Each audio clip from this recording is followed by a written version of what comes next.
श्राद्धासाठी लागणारे साहित्य आणि श्राद्धाविषयक पाळावयाचे आवश्यक नियम.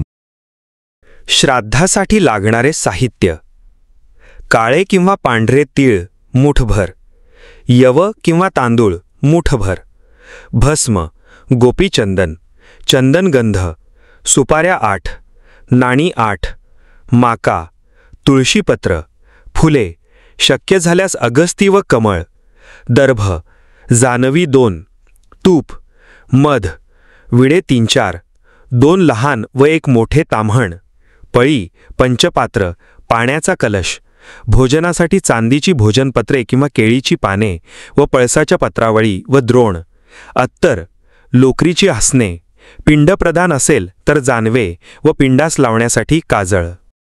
श्राद्धामध्ये चांदीची पात्रे अवश्य वापरावीत, मात्र लोहपात्राचा म्हणजेच स्टेनलेस स्टीलचा वापर वर्ज्य करावा. त्याऐवजी केळीची पाने व पत्रावळी व द्रोण वापरावेत. फुले शक्यतो पांढरी व सुवासिक असावीत. उग्रवासाची व मुळीच वास नसणारी फुले तसेच लाल रंगाची जास्वंद, कण्हेर इत्यादी फुले श्राद्धासाठी वर्ज्य करावीत. श्राद्धाची दक्षिणा: श्राद्धाच्या समयी देवासमोर तसेच देवस्थानावरील आणि पितृस्थानावरील ब्राह्मणांना समान दक्षिणा ठेवण्यात येते. त्याचप्रमाणे पिंडदान असेल तर पिंडासमोर तेवढीच दक्षिणा ठेवण्यात येते. श्राद्धाचे अन्न भोजन केल्याबद्दल पुरोहितांना दोष लागतो. तो दोष निरसन करण्याकरिता पुरोहितांना प्रायश्चित्त द्यावे लागते व विशेष नियमांचे पालन करावे लागते. त्या सर्व गोष्टी लक्षात घेऊन सारासार विचार करून ब्राह्मणांना योग्य ती दक्षिणा द्यावी. जर ब्राह्मण वाहनाने आले असतील तर त्यांना वाहन खर्च स्वतंत्र द्यावा. भरणी श्राद्ध, उदकुंभ श्राद्ध, मासिक श्राद्ध, अब्दपूर्ती श्राद्ध म्हणजेच वर्षश्राद्ध ह्यासाठी ब्राह्मणांना अतिरिक्त प्रायश्चित्त घ्यावे लागते. त्यामुळे त्यांना वाढीव दक्षिणा द्यावी. पुरोहितांनी तळहाताच्या मध्यभागी असलेल्या अग्नितीर्थावर श्राद्धाची दक्षिणा घ्यावी. त्यामुळे प्रतिग्रहाचे दोष कमी होण्यास मदत होते. श्राद्धदिनी घरातील सर्वांनी व श्राद्धासाठी आमंत्रित करण्यात येणाऱ्या पुरोहितांनी पुढील नियमांचे पालन करावे. ज्यांच्या घरात श्राद्ध आहे त्यांच्यासाठी पाळावयाचे नियम: देव आणि पितर ह्यांच्या तुलनेत पितृकर्मास अत्यंत पवित्रता व शुचिर्भूतता असावी लागते. कारण पितरांची तरलता खूपच संवेदनशील असते आणि त्यांचा वास काही क्षणापुरता असतो. म्हणून श्राद्धाच्या दिवशी घरात स्वच्छता ठेवावी. घरातील वातावरण शांत व धीरगंभीर ठेवावे. श्राद्धकर्म होईपर्यंत कोणालाही श्राद्धाचे अन्न देऊ नये.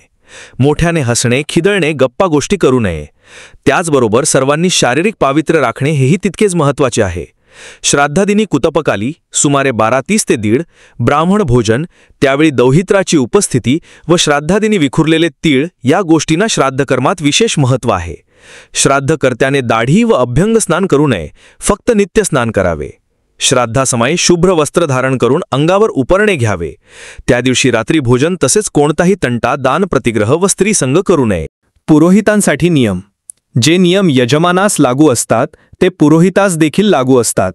एकदा श्राद्धाचे आमंत्रण स्वीकारले की दुसरीकडे भोजन घेणे शास्त्रविरुद्ध आहे. दिलेल्या वेळेपेक्षा विलंब करू नये. भोजनाच्या वेळी अन्नातील दोषांचा निर्देश करणे टाळावे. डाव्या हाताने अन्नास स्पर्श व तयार नसलेल्या अन्नाची मागणी ह्या गोष्टी वर्ज्य कराव्यात.